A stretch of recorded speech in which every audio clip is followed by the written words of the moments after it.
తిరుమలలో స్వామి దర్శనమయ్యాక శ్రీ జపాలి హనుమాన్ మందిరం ఖచ్చితంగా దర్శించుకోండి.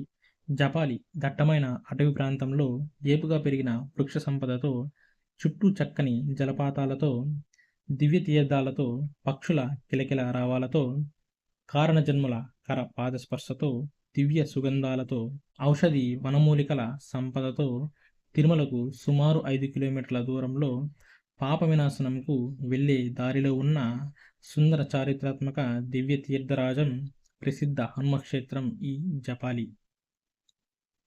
నేను తదుపరి వీడియోలో మీకు జపాలి యొక్క స్థల పురాణం గురించి తెలియజేస్తాను.